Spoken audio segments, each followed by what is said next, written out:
Join us at Women of Courage and celebrate the achievements of women.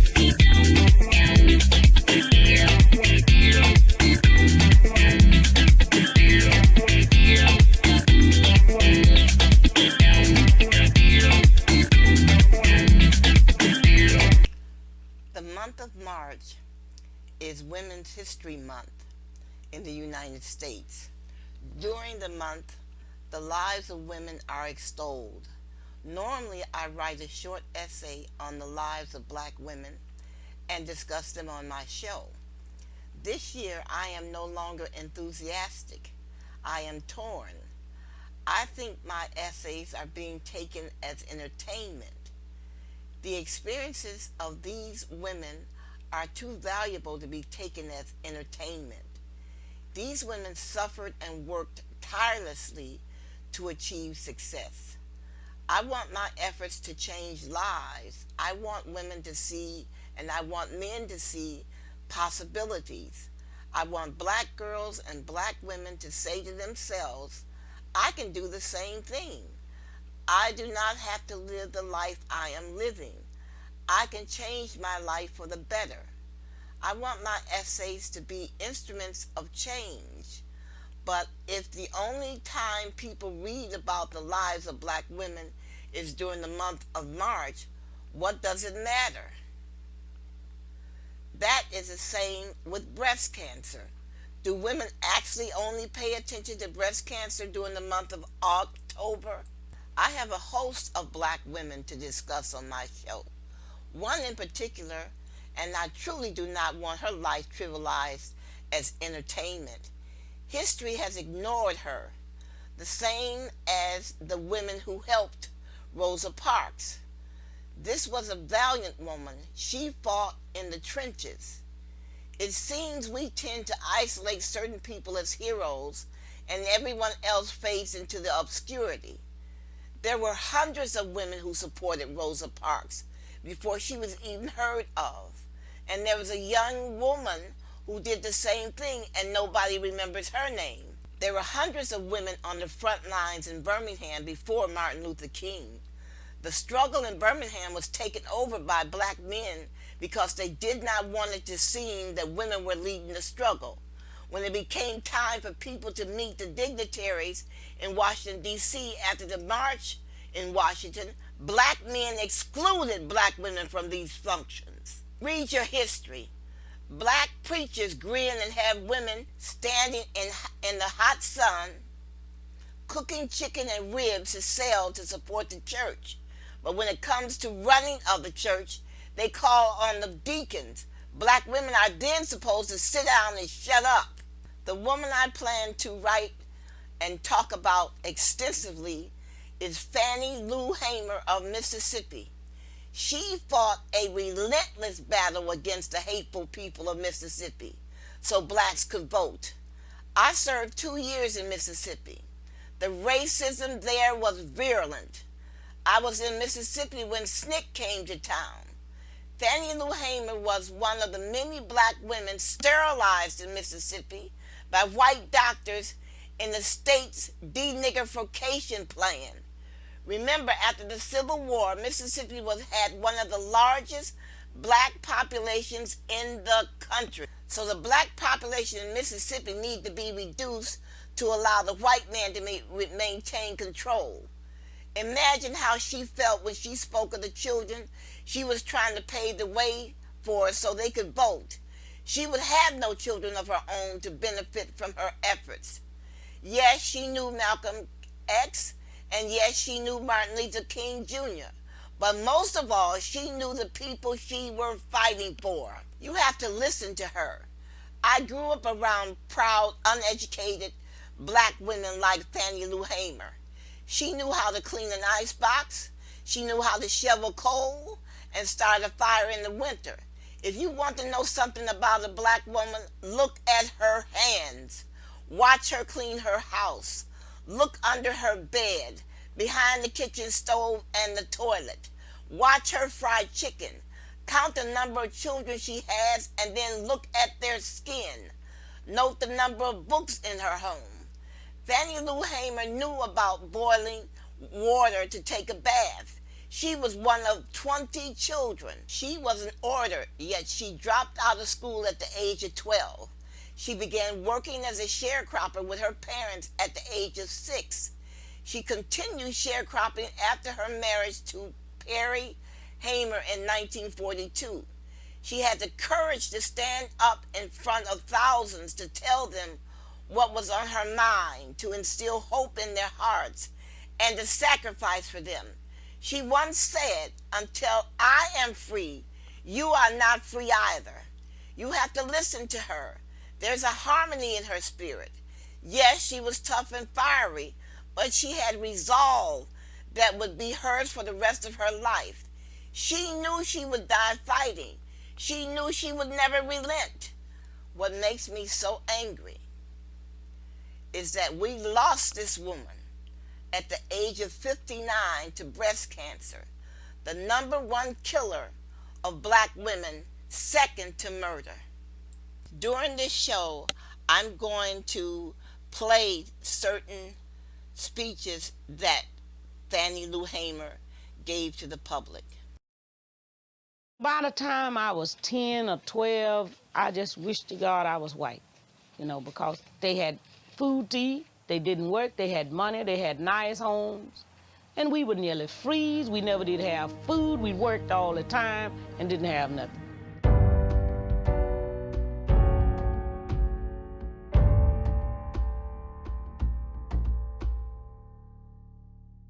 We all lived on DeMarlo's plantation, and Fannie Lou worked on the DeMarlo's plantation. She worked there like 18 years. The persons who worked on the plantations, the sharecroppers, could not leave on his or her free will. I call it neo-slavery because it was, in fact, slavery. Miss Hamer, she was 44 years old and had never lived any place but on a plantation. And so she wanted to go. I mean, they were hostages, really. They couldn't leave without approval of the plantation owner. And they didn't get much money, so they didn't have a lot of money to run away with. All of what they had accumulated was taken away from them by an overseer, a white overseer on the plantation, who poisoned their mules and destroyed their crops and disabled their automobile. But Miss Hamer, she was a very determined person, and she had been trying all her life to get away from the plantation. The direction of Fannie Lou Hamer's life changed in August 1962 when the Student Nonviolent Coordinating Committee, or SNCC, held a public meeting in nearby Ruleville. I can remember in 1962, this lady named Mary Tucker. She and my mom was best of friends. And she told my mom that they was having a mass meeting at William Chapel Church. And she asked my mom, did she want to come? And they talked about, how it was our right that we could register and vote. And they was talking about we could vote out people that we didn't want in office. I had never heard until 1962 that black people could register and vote. And you can understand why. You got 70% of the population of the whole county black, and then you got nothing but white people in office. So then they asked who would go down on Friday, which was the 31st, to try and register. So I went down. I was one of the persons that said I would go. And people were really nervous about this trip to try and register to vote, a hostile act directed at white supremacy. I was on the bus, and everybody on there was afraid, even myself. White men in trucks were driving by, waving guns and yelling, obscenities at us. And so these people on the bus were kind of upset, and Fannie Lou Hamer started to sing. This little light of mine, I'm gonna let it shine. She began to sing, This Little Light, and people calmed down and were ready to face whatever they had to face. This little light of mine. And just with the power of her voice, It was clear that she was easing the fear. Well, it didn't take long for the registrar and other people to shut down the circuit clerk's office where you went to register to vote. And so now people had to go back home. When they was on their way back home, they got stopped by the highway patrol. And the reason they got stopped, the highway patrol told them that the bus was too yellow. You riding a school bus, what other color's gonna be? Before she made it home, quite naturally, the registrar called DeMarlo and letting him know that Fannie Lou was down there trying to register to vote. And the landowner drove up. He said, "You will have to go down and withdraw your registration or you will have to leave this place." And I didn't call myself saying nothing smart, but I couldn't understand it, and I answered in the only way I could and told him that I didn't go down there to register for him. I went down there to register for myself. And he said that, well, you'll have to go. And so he pulled away, and she went back into the house, and after she and her family met, had a little meeting to decide what they were going to do. She would leave her husband and her 2 daughters on the plantation, and that she would leave so that they could bring in the crop so that they wouldn't owe the plantation owner any money. Daddy took Mama to Miss Mary Tucker's house. On the 10th of September of 1962, my daddy felt some kind of way that Mama wasn't safe there. So we all got together, packed up some clothes, and he got my mom and took her to Sumner, Mississippi. Mr. Hamer's premonition was accurate. That very night, the Tucker house was attacked. The 10th of September is when they shot in that house 16 times, to kill me. On the bus trip to register to vote, Mrs. Hamer had caught the eye of civil rights organizers who then wanted her to attend a SNCC conference in Nashville. Bob Moses called me and told me to go and find a lady who did the singing on the bus. I found her up in Tallahatchie County in a little shack, plantation shack. And I walk into the room. There's this wing-back chair with the back to the door, and pot-belly stove, coal burning red. And I said, Bob Moses sent me to get Fannie Lou Hamer. And she stood up and said, "I'm Fannie Lou Hamer." I mean, ready to go. I mean, didn't know if I was a kidnapper or what. Never thought about that. She left with him, and that woman been traveling ever since. Mrs. Hamer's presence at the 1962 SNCC conference in Nashville, where you could see for the first time, a local person from Mississippi reflecting exactly what you wanted to find in the rural South. It becomes clear we're dealing with somebody different. This is no submissive, docile, servile sharecropper.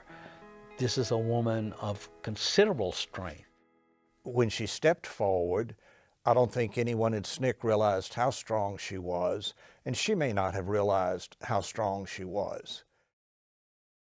And so Fannie Lou Hamer was just what we had been looking for, because she didn't wait around. I mean, she just got right to work continuously. We canvassing communities and encouraging people to go to the courthouse. She said, "'Cause voting is your voice, to decide on who you want to represent you or who you want to be your president. On June 9, 1963, Fannie Lou Hamer was returning by bus from a voter registration conference in South Carolina. They stopped at Winona, Mississippi. And some of them wanted to use the bathroom, some of them wanted to get food. But at the time, she was still on the bus. And when she did decide, she seen them running out of the place. And she stepped off to see what was going on. And somebody told her to get back on the bus. But this highway patrolman hollered at somebody else, told, get that one there, which was my mom. And they took him to jail. And I was beaten in jail till my body was just hard as metal. I'm suffering now with a blood clot in the artery to the left eye and a permanent kidney injury on the right side. From the time that I began working, I never had a mind to stop. But after that happened to me in Winona, then I knew that it wouldn't be anything would stop me other than death. In 1964, as a founder of the new Mississippi Freedom Democratic Party, Fannie Lou Hamer ran for Congress. Walked into the Secretary of State's office, and this white lady said, what you niggas want? Said, we looked at her, and then Miss Hamer said, well, I want to run for Congress. And so she's surprised. She looked at us, and then she go back in there, and she says, hey, y'all. So there's two niggas out here say they want to run for Congress. 10, 15 eyes are now on us, you know. And so we started standing there. And so she come and put this pile of papers on the counter and said, fill these out. Fannie Lou and I go out into the corridor up there and fill out the papers, bring them back. She says, okay, this is okay, but you need a cashier check, $500 made out to the Democratic Party Executive Committee. So we go out into the corridor to the phone booth, call the COFO office in here, and tell them that we need $500. They said, don't move, stay there. Somebody will be there with the money. Okay. Sit around a while, then a guy shows up with the check. We take the check into the office, give it to the lady, and start to leave. She said, hold it. So there's one more step. Said at the time the candidate qualifies, the campaign manager has to sign these papers, and she said this is the last day to qualify. It's 4 o'clock. We're going to shut this down at 4:30. And if you don't get this all in today, you're out of luck. You won't be able to run. Fannie Lou Hamer looked at me and she said, Mac, go in there and put your name on them papers and let's go home. I said, oh, Miss Hamer, come on now. You know, I don't know nothing in the world about being a campaign manager. She said, Mac, you know as much about being a campaign manager as I know about running for Congress. Put your name on the papers and let's go home. In August 1964, Mrs. Hamer was a member of the Mississippi Freedom Democratic Party's delegation to the Democratic National Convention in Atlantic City. Everybody knew that the state of Mississippi discriminated against black people, denied black people the right to vote. Everybody in the Democratic Party knew that the Democratic Party of Mississippi was an all-white and white supremacist party. They weren't even loyal to the Democratic Party. They came to the Democratic Party's convention supporting Barry Goldwater, the Republican.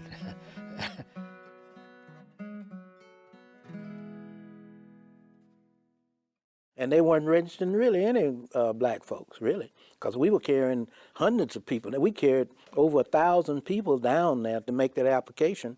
to register to vote. The right to vote was our whole reason for this, but we had to now, since we wasn't getting any place in Mississippi, we needed to now make the National Democratic Party put pressure on the local delegation to be Democratic. Our challenge before the Credentials Committee was to try to deny the credentials to the regular Democratic Party. Mrs. Hamer spoke before the Credentials Committee in 1964 in Atlantic City to let the Credentials Committee know that the integrated delegation should be seated as opposed to the old white guard. But Mrs. Hamer was chosen to speak because of the fire that was in her spirit, because of her articulation, and really because of her eyes. It wasn't too long before 3 white men came to my cell. One of these men was a state highway patrolman. And he said, "We're going to make you wish you was dead." When you looked into Mrs. Hamer's eyes, you knew she meant business. You knew that she had been through a lot, and just her very presence commanded respect. I was carried out of that cell into another cell where they had 2 Negro prisoners. The state highway patrolman ordered the first Negro to take the blackjack. The first Negro began to beat. And I was beat by the first Negro until he was exhausted. I was told that there were people on the Credentials Committee in tears when they listened to Mrs. Hamer tell her story. After the first Negro had beat until he was exhausted, the state highway patrolman ordered the second Negro to take the blackjack. The second Negro began to beat, and I began to work my feet. And the state highway patrolman ordered the first Negro had beat to sit on my feet. To keep me from working my feet, I began to scream, and one white man got up and began to beat me in my head and tell me to hush. All of this is on account of we want to register to become first-class citizens. And if the Freedom Democratic Party is not seated now, I question America.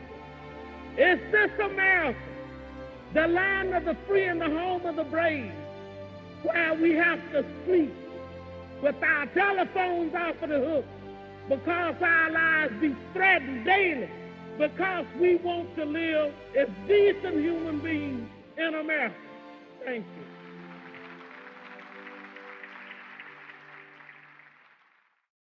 We thought we had the case won. We thought that we had come here and we were going to get the National Democratic Party to say, okay. With Mrs. Hamer's testimony at that moment, without knowing, the kind of arm twisting that was going on in the background, the kind of threats being made by the White House, Lyndon Johnson's White House, it seemed as if, to me, there would be an actual vote permitted on whether or not to seat the MFDP. And my feeling was that if you got that vote, a majority of the convention would vote to seat the Mississippi Freedom Democratic Party. But behind the scenes, President Johnson and party leaders had no intention of allowing a vote by the full convention. Instead, they offered a compromise, allowing 2 members of the Mississippi Freedom Democrats to be recognized as delegates at large. So they offered us that, what they call a compromise, 2 seats at large, really representing nobody. Some are wanting to accept the compromise, and most of the SNCC people are saying no, and they take us off into a little meeting where they're separating us to try to persuade us to accept this compromise. And so, and then Mrs. Hamer standing up and, just saying, we shouldn't do this. We are not going to do this. And then all of us, the delegates, vote with her. So although at one level the challenge failed, That is to say that the Mississippi Freedom Democratic Party was not seated. At another level, you have to acknowledge that the challenge changed the Democratic Party and in a sense changed the face of Democratic Party politics in the United States. Shortly after the convention, Fannie Lou Hamer joined fellow SNCC activists on a trip to Africa. She became really proud and more of statesmanlike. You know, I think when she saw these African people and the way the leadership there, and she just kind of this lifted her. It was just remarkable. I saw some of the most intelligent people, people, because I had never in my life seen, where black people running banks. I'd never seen nobody, behind a counter in a bank. I had never seen nobody black running the government in my life. So it was quite a revelation to me. It was I was really learning something for the first time, because then I could feel myself never, ever being ashamed of my ancestors and my background. After the 1964 elections, the Mississippi Freedom Democratic Party challenged the legitimacy of Mississippi's congressional delegation. Fannie Lou Hamer was one of 3 women who traveled to Washington to oppose the seating of 5 Mississippi congressmen. For the opening vote, the black ladies are asked to stand, and they gave them a seat finally, in the back of the U.S. House of Representatives. And that challenge allowed Fannie Lou Hamer, Victoria Gray, and Anna Devine to be the first black women to be seated on the House floor while the challenge was heard. Despite her role in the national civil rights movement, Fannie Lou Hamer remained active in her local community. She starts doing the most practical kinds of things and telling people, plant tomatoes. We're hungry. Plant beans, plant okra. You know, back then people didn't have food. Half time didn't have clothes. And when she would go to different areas up north, she would tell them that, people down here in the South, they needed clothes, they needed food. And they would send boxes and boxes and boxes of clothes. Our front porch would be stacked up with boxes, with clothes. I watched this lady sit out in her front yard and peel peaches and pears and put them up in jars and give them away. We just thought, if we had land to grow some stuff on, then it would be a help to us, because, living on the farm, on some plantation, they still don't give you a place to grow stuff. So we founded Freedom Farms in 1969, and we grew our own vegetables, like butter beans, peas, okra, potatoes, peanuts, and then cash crop. The plan of the thing is that it can grow to produce enough that people just won't know what hunger is. She had a component of that Freedom Farm called a pig bank, where she was able, through the National Council of Negro Women, to accumulate some pigs. If a family came in and they were willing to take a piglet and raise this piglet, and then when this piglet got grown and had pigs, they would bring a piglet back to the bank to replenish the bank so that she could give more people. Mrs. Hamer looked out for Ruleville, for Sunflower County, and she shared whatever earnings she received so often with people in the community. She would buy lots so their house could be built on that lot.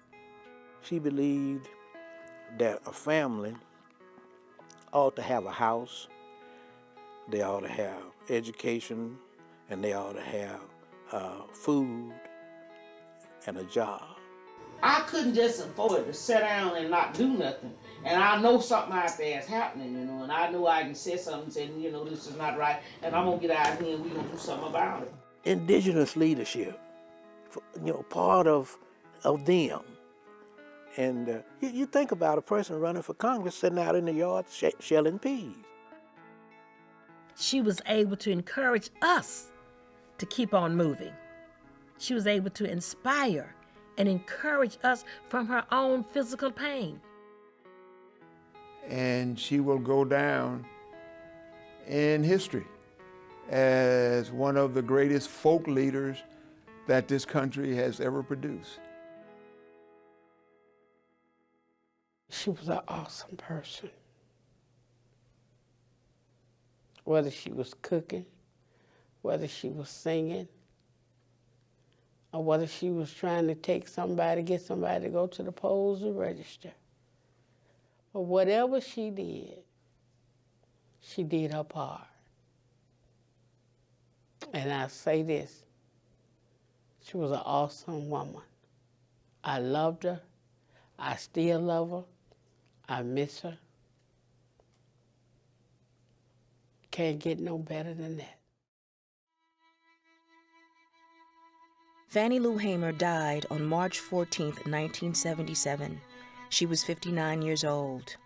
Her good friend Charles McLaurin arranged for her burial on land she owned. The reason she's buried where she's buried is that a few days before she passed away, and I went to visit her, and she said, Mac, promise me I will not be buried on a plantation. I've been on a plantation all my life, and I don't want to be buried.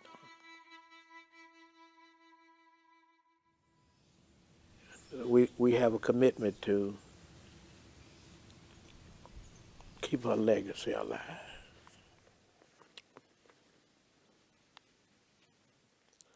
The statue was one way that she'd always be standing tall in the Delta. We set it up as high as it's setting so that people who come to the statue will be looking up at her. This little light of mine, I'm gonna let it shine. Oh, this little light of mine, I'm gonna let it shine. This little light of mine, I'm gonna let it shine, let it shine, let it shine, let it shine.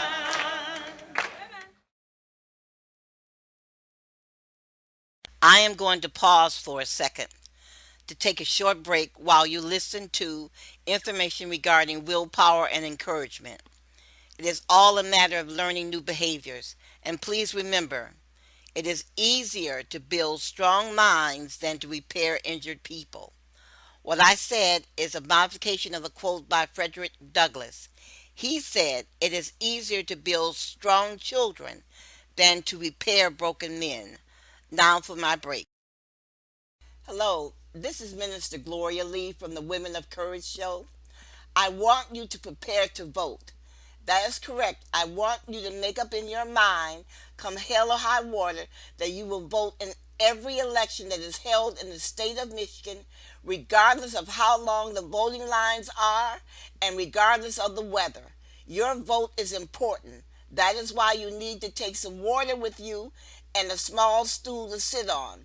Your vote will determine the property tax we pay, the car insurance that we pay, the housing that is available for seniors, the schools our children will attend. Your vote will determine the number of new job openings, the number of hospitals and hotels in our city. Your vote will determine the policies at our universities and the police force. Never assume that your vote does not count. Voting is the most essential activity that you will ever participate in your life. People have died so you can vote. Elections comes down to voter turnout, so stand in line and make your vote count. I would like for you now to listen to a short speech by John Lewis on voting. Listen to what he has to say and note the passion in his voice. The Democratic National Convention has gavelled into session on this day 3, beginning about an hour ago. Let's go straight to the floor, where veteran Georgia Congressman and civil rights pioneer John Lewis is speaking. Or do you want to keep America moving forward? My dear friends, your vote is precious, almost sacred. It is the most powerful non-violent tool we have to create a more perfect union. Not too long ago, people stood in unmovable lines. They had to pass a so-called literacy test, pay a poll tax. On one occasion, a man was asked to count the number of bubbles in a bar of soap. On another occasion, one was asked to count the jelly beans in a jar, all to keep them from casting their ballot. Today, it is unbelievable that there are Republican officials are trying to stop some people from voting. They are changing the rules, cutting polling hours and imposing a requirement intended to suppress the vote. The Republican leader in the Pennsylvania House even bragged that his state's new voter ID law is going to allow Governor Romney to win the state. That's not right, that's not fair, and that is not just.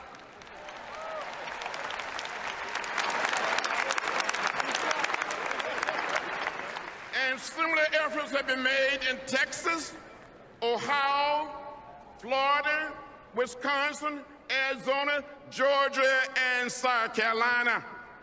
I've seen this before. I lived this before. Too many people struggled, suffered, and died to make it possible for every American to exercise their right to vote.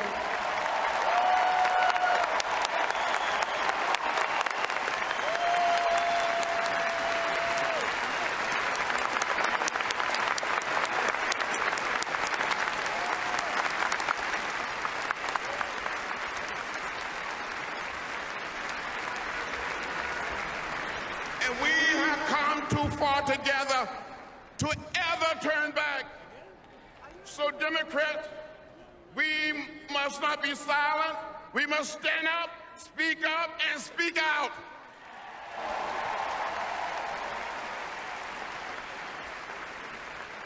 We must march to the polls like never, ever before. We must come together and exercise our sacred right. And together, on November 6th, we will re-elect the man who will lead America forward, President Barack Obama.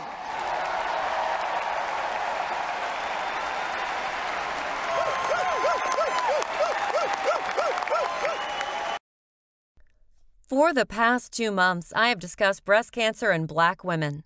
Recently, it occurred to me that I had not heard from males in the area. Not one man had written or called me for information on breast cancer, nor has any male volunteered to help our breast cancer campaign. This caused me to wonder why. I hope the answer is not that males think breast cancer is a woman's issue. It's not. It's a family issue. It's a marriage issue. It's a community issue. It is an issue that concerns us all. The loss of one member of our community is devastating. Everyone is affected by the death, either directly or indirectly. The death of a parent can lead to angry children and devastated husbands. The death of a parent can lead a child to criminal behavior. Breast cancer is serious business, not just because of the death, but because of the aftermath, the horror breast cancer leaves behind. This is why, as a community, this disease must be fought at all costs by all of us. You have mothers, sisters, cousins, aunts, grandmothers, great-grandmothers, and granddaughters, all at risk for breast cancer. Yes, women die of other diseases, but breast cancer is the most insidious disease of them all. I noticed I have not seen one man download the PDF file, Black Women and Breast Cancer, and send the file to any of his female relatives or friends for that matter. Why? You are concerned.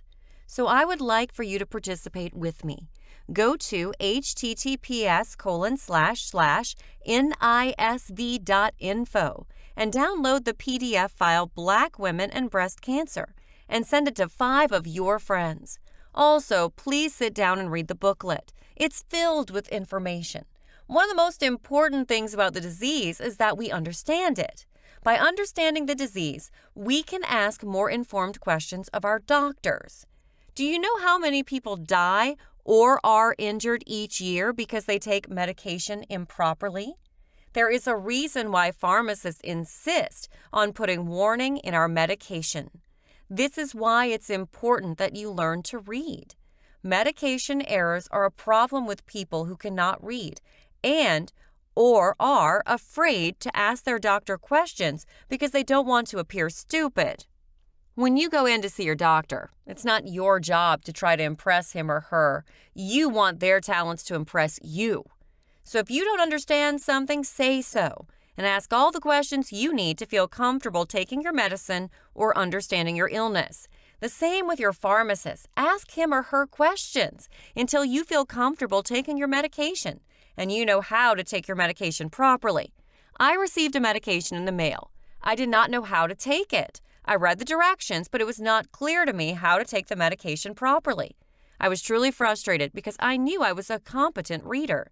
I drove down to the VA Medical Center and asked the pharmacist to show me how to take my medication. The pharmacist didn't say a word, but she came out, sat down, and demonstrated how I was to take my medication. And she discussed the actions the medication would have on my body. I left her knowing more than I did when I arrived. On another occasion, I received a phone call from a pharmacist, and she told me immediately to stop taking 2 of my medication because there was a contradiction. Both medications had been prescribed by doctors, but it was the pharmacist who noted that error. So don't feel stupid asking questions of your doctor or pharmacist. That is their job, to help you with the care of your body. This is why the booklet Black Women and Breast Cancer is so important. It's filled with information. The information is presented in such a way as to make you aware of what you did not know or understand. This awareness should prompt you to ask questions of your physician. All cancers are not the same. This is why family history is so important. The booklet was also written to let Black women know that their cancer can be more virulent and more progressive than others. The book was also written to inspire Black women to become more involved in the research of their particular breast cancer. Who's doing the research? Where is the research being conducted? And how is this research being funded? And by whom? I believe we can have a significant breakthrough with cancer if Black women become more aggressive in funding research. Join us to support our campaign by purchasing a book. See our advertisement. We have great gifts for men. Hi, I decided that at the end of every show for the next year, I would share excerpts from a book that I believe would enhance your life and make you a stronger thinker and problem solver. All characteristics that will help you win at life and raise stronger and healthy children. Many of you turn your nose up at reading, or you snub the advice that you must read in life to succeed, or you compare the cost of a book to getting a new pair of shoes or getting your hair done or your nails done. The reason why you make these cost comparisons is because you do not truly value a book. A book is a magnificent instrument that can change the course of your life and the lives of your children. In later shows, I plan to discuss with you how a book changed the lives of certain people. I understand that you do not earn a lot of money, and this money is valuable to you because of all the things you see advertised that you desire, and you do not want to spend a lot of money on a book. A new pair of shoes is more valuable to you than a book. If you truly cannot afford a book, then you need to go to the library and take your children with you for a day of reading. You must gird your loins and proceed at educating yourself. Some of you seem to think that having a conversation with your stupid girlfriend or your stupid boyfriend will help you more than reading a book, when actually having a conversation with your loudmouth girlfriend or loudmouth boyfriend is merely a cathartic, allowing you to blow off steam and proclaim how life has been so unfair to you. What you do not realize is that the advice coming from your do nothing girlfriend or your do nothing boyfriend is advice coming from a fool. Your do nothing girlfriend is a sexual opportunist looking for a man she can impress with her body. When her vagina fails her, what will your girlfriend do but go to work at McDonald's or Wendy's at the age of 60 and continue to spread her ignorance at church? Her daughter will be on the street and her son in prison. She will never realize that her life is the result of the decision she made not to educate herself through reading. All her life, she felt that she had something better to do than reading. She had something better to do than reading with her children. She had something better to do than working with her children. And that was going to the bar, trying to entertain a man or trying to find some man that would buy her a pair of shoes. A man spending money on her was more important than educating herself. In later shows, I'm going to spend a great deal of time giving you some examples of fools. These are people who think they are smart, willing to trade their body and integrity for a dollar bill. These people end up in the cemetery after lamenting each and every day of their lives about their unfulfilled dreams. Do not be upset by the use of the word fool. You tell me if a woman is not a fool to instruct her grandson to kill her husband for a $25,000 life insurance. Let that sink in for a moment. Instead of instructing her grandson to make something of his life, the grandmother instructs her grandson to become a murderer, to kill his grandfather. I have this anecdotal advice for you about reading. Listen to this short true story. A friend and I were talking. She said a woman she knew called her and sought to renew their friendship. During their conversation, the woman told my friend that President Trump had done so much for black people, and that's why she voted for him in 2016, and she was going to vote for him again in the upcoming election. My friend asked her a question. She said, "Tell me some of the things that Trump has done for black people." The woman said, "A whole lot."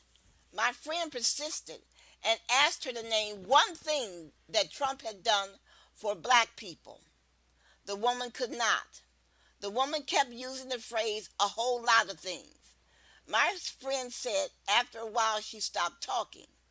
Finally, the conversation was over and my friend hung up. My friend said, as she hung up, she made up her mind right then that she would never renew her friendship with this woman.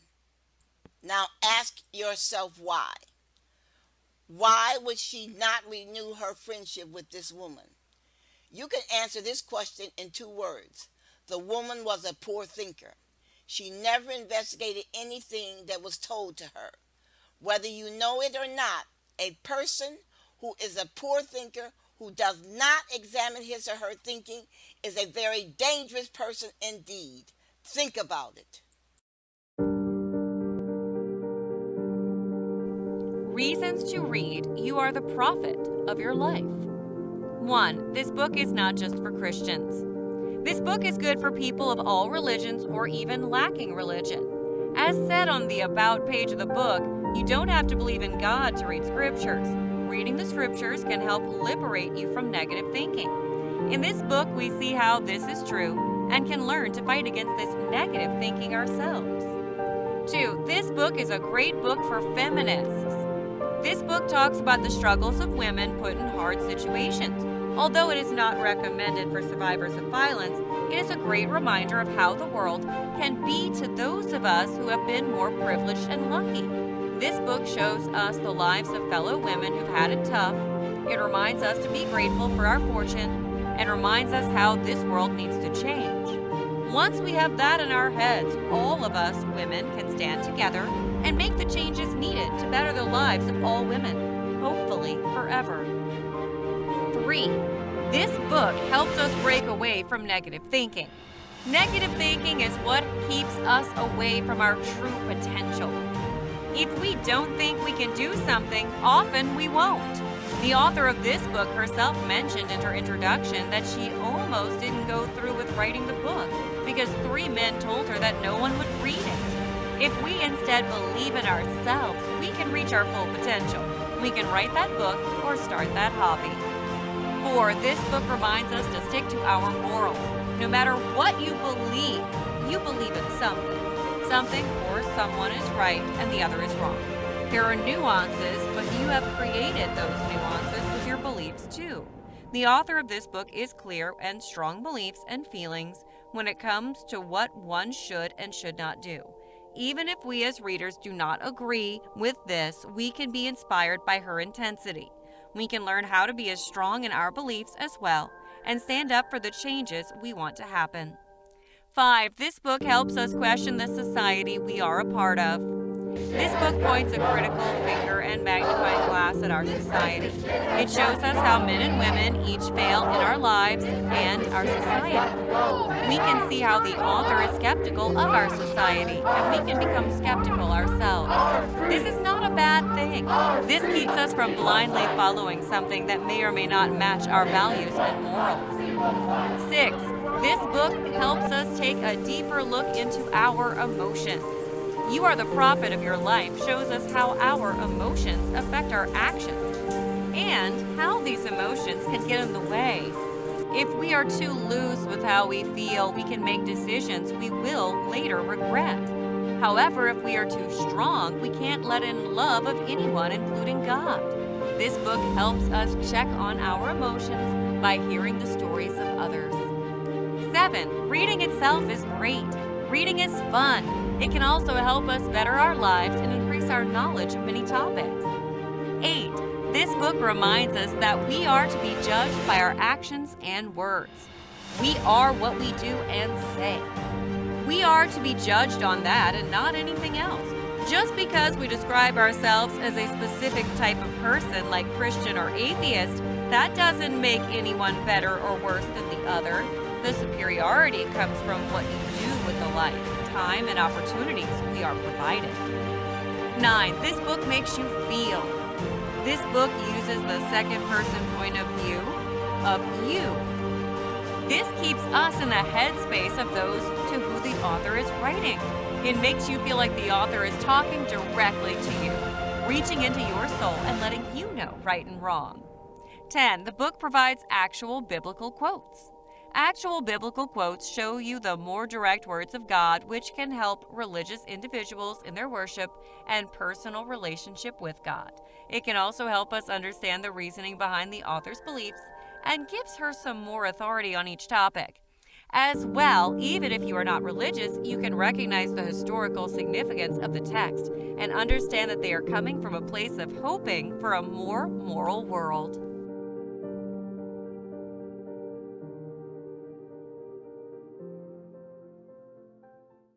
You should visit touchedbythelight.us and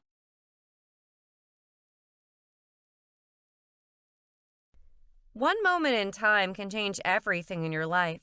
When you agreed to purchase the books The Prayer Jar and The Woman I Want to Be to help save someone's life, you are actually helping yourself. No one knows when they will be diagnosed with breast cancer. So help yourself and others by purchasing a book at the WHPR Studios at 160 Victor Street in Highland Park, Michigan. We thank you for your support. The proceeds will help us in our year-long campaign. Our lessons are viewer supported. If you enjoy our lessons and they have been a help to you, please send the Women of Courage Show a donation. Any amount will help. $1 will help. Spread our message. You can also go to our website, touchedbythelight.us, and purchase the book, You Are the Prophet of Your Life. We support ourselves through book sales. The book is also on sale at the radio station WHPR 160 Victor Street in Highland Park, Michigan, right off of Woodward Avenue. If you do not have internet access, you can make a donation to us by mailing it to Post Office Box 7688, Bloomfield Hills, Michigan 48302. Your support will be greatly appreciated.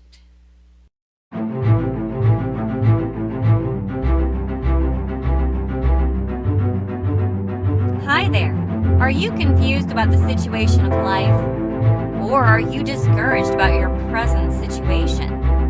Or have you been discouraged that you can never amount to something due to past failure? Or are you loaded with lots of fear? Or are you depending on friends to survive for living? Worry no more. Here comes a book very loaded and well packaged, titled The Prophet of Your Life. This book will enlighten you on who you are, how to build yourself, and how to be the prophet of your life. Note, life does not give what you desire. What are you waiting for? You can read the first chapter of the book by going to https://touchedbythelight.us. Order your copy today. It is my goal to get every able-bodied black person in the state of Michigan out to vote in every election that is held now and into the future. Therefore, I am dedicating 4 shows to the discussion of Hattie Lou Hamer, the most staunchest voting advocate we have ever had. Do not forget this woman. Tell your children about her, and please share these videos of her with your friends and families all over the country. Thank you for your help in my journey of getting black people out to vote. Thank you. Join us at the Women of Courage Show every Friday from 3 to 4 p.m. and every Sunday from 8 to 9 a.m. for information that will change your life. You can also